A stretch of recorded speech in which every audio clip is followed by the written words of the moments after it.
Halo guys, Assalamualaikum warahmatullahi wabarakatuh. Perkenalkan, kami dari kelompok 10 yang akan membahas materi mengenai sejarah perkembangan psikologi industri dan organisasi atau yang kita singkat dengan PIO. Sebelumnya, yang terhormat Bapak M. Fikri Jaka Pratama, SPSI MPSI selaku dosen pengampu mata kuliah psikologi industri dan organisasi. Dan kami akan memperkenalkan diri kami terlebih dahulu dengan saya sendiri, Anissa Rizkiwandara Arita, dan rekan saya, Dea Khairina, Zahwa Zailani, dan Anissa Nurzuhra. Baik, langsung saja kepada materi yang pertama akan dijelaskan oleh rekan saya. Baiklah, di sini saya akan menjelaskan tentang sejarah psikologi secara singkat. Kajian tentang jiwa dan perilaku manusia sudah dikenal sejak masa Plato dan Aristoteles. Pada masa itu, yang banyak mendasari kajian tentang jiwa dan perilaku manusia adalah pandangan filsafat.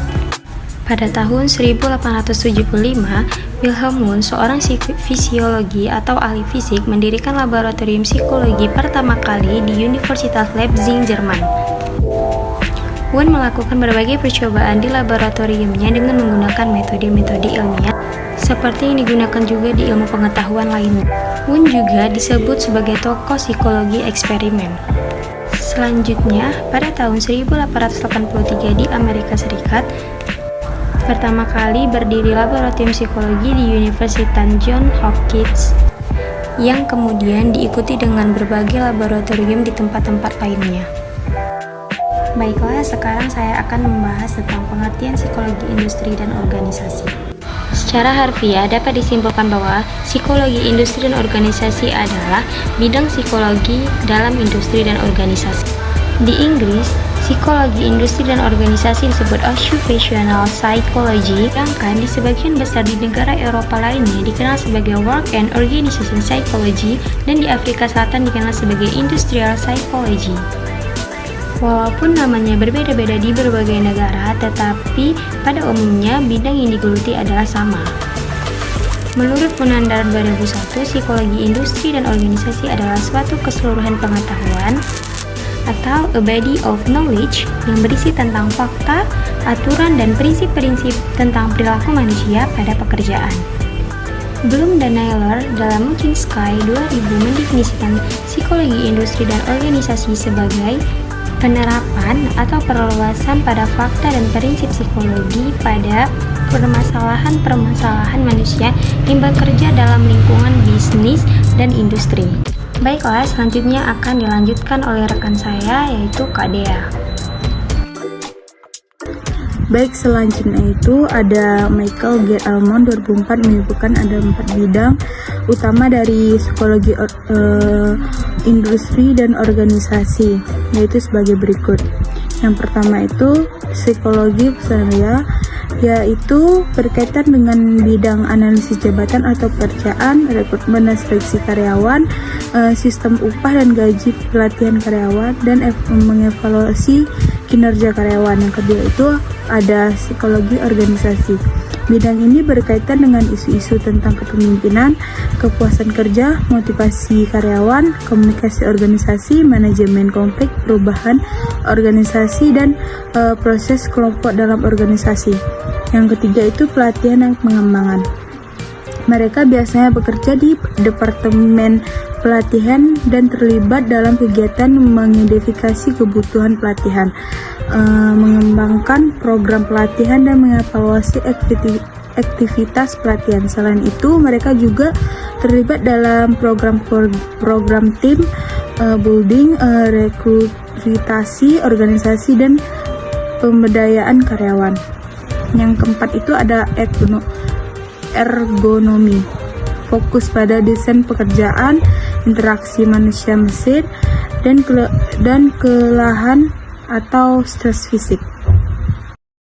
Baik, selanjutnya itu ada sejarah psikologi industri dan organisasi.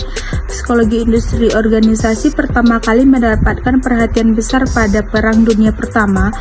Pada waktu itu banyak sekali calon tentara yang harus diseleksi dan ditempatkan pada berbagai unit yang sesuai pada dirinya. Oleh karena itu, psikolog dilibatkan untuk melakukan tes.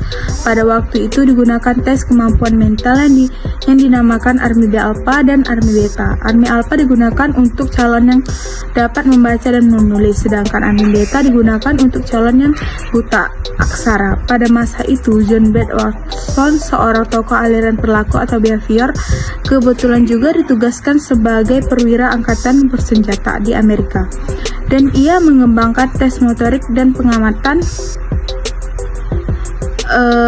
untuk mencari pilot yang potensi. Untuk mencari pilot yang potensial, salah satu tokoh dari permulaan sejarah psikologi dan industri dan organisasi adalah pasangan Freud dan Harriet Gilbert. Mereka mempelajari gerakan para pekerja dalam bekerja untuk meningkatkan produktivitas dan mengurangi kelelahan. Setelah suaminya meninggal, Lyria meneruskan karirnya sebagai konsultan dalam bidang industri, dan pada masa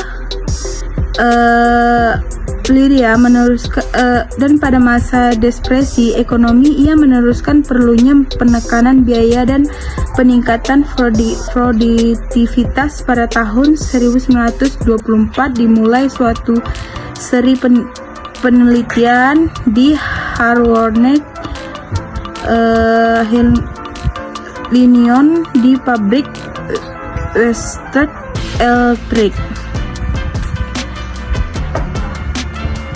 Pada awalnya, penelitian ini bertujuan untuk mempelajari akibat atau pengaruh aspek-aspek fisik di lingkungan kerja terhadap efisiensi pekerja. Selanjutnya akan dilanjutkan oleh rekan saya. Selanjutnya, sejarah psikologi industri dan organisasi berlanjut hingga terjadinya Perang Dunia Kedua. Selama Perang Dunia Kedua, bidang pelatihan dan pengembangan menjadi perhatian utama. Kekurangan tenaga kerja terampil menyebabkan perusahaan harus meningkatkan pelatihan dalam perusahaan. Pada masa ini berkembang pula tes AGCT atau Army General Classification Test yang digunakan untuk mengklasifikasikan tentara pada tugas-tugas militer. Pada tahun 1960, penerapan psikologi di bidang penjualan mulai berkembang dengan pesat. Perilaku manusia sebagai konsumen diteliti dan kebiasaan membeli serta proses pengambilan keputusan untuk membeli dikaji dan dicarikan aturan-aturan umumnya. Periode ini ditandai dengan digunakannya sensitivity training anti-group pada manajer. Di era tahun 1970-an, isu-isu psikologi organisasi tentang motivasi dan kepuasan pekerja mulai mendapat perhatian luas dan teori-teori tentang perilaku pekerja dalam organisasi mulai berkembang. Terbitnya buku Beyond Freedom and Dignity karangan B.F. Skinner pada tahun 1971 menyebabkan meningkatnya penggunaan teknik modifikasi perilaku dalam organisasi. Periode tahun 1980-an sampai 1990-an seperti path analysis, multivariate analysis of variance. Sedangkan pada tahun-tahun sebelumnya metode statistik yang digunakan terbatas pada tes dan korelasi. Selanjutnya akan disampaikan oleh teman saya. Kemudian sejarah masuknya psikologi industri dan organisasi di Indonesia. Psikologi industri dan organisasi di Indonesia sebagai ilmu baru dikenal dan dikembangkan di Indonesia sekitar tahun 1950-an. Ketika kemerdekaan Indonesia diakui secara resmi oleh Belanda di akhir tahun 1949. Pada tanggal 3 Maret 1953, di bawah pimpinan Prof. Dr. Slamet Imam Santoso, didirikan Lembaga Pendidikan Asisten Psikologi dan Balai Psikoteknik dari Kementerian Pendidikan, Pengajaran, dan Kebudayaan Republik Indonesia. Dilebur ke dalamnya menjadi bagian psikologi kejujuran dan perusahaan. Lembaga Pendidikan Psikologi berkembang menjadi jurusan Psikologi Fakultas Kedokteran Universitas Indonesia, dan tahun 1960 menjadi Fakultas Psikologi Universitas Indonesia. Bagian psikologi kejujuran dan perusahaan sekarang menjadi bagian psikologi industri dan organisasi. Psikologi industri yang merupakan cabang dari psikologi yang ketika itu hanya menerapkan penggunaan tes dalam rangka seleksi dan penjurusan sekolah, sejak itu berubah menjadi ilmu yang dapat dikembangkan dengan teorinya melalui penelitian-penelitian. Baiklah, sekian video pemaparan materi kami mengenai sejarah perkembangan psikologi industri dan organisasi. Lebih dan kurang kami mohon maaf apabila ada kesalahan kata pada saat pemaparan materi. Kami mohon maaf sebesar-besarnya. Akhir kata, kami dari kelompok 10 izin undur diri. Wabillahi taufiq wal hidayah. Wassalamualaikum warahmatullahi wabarakatuh.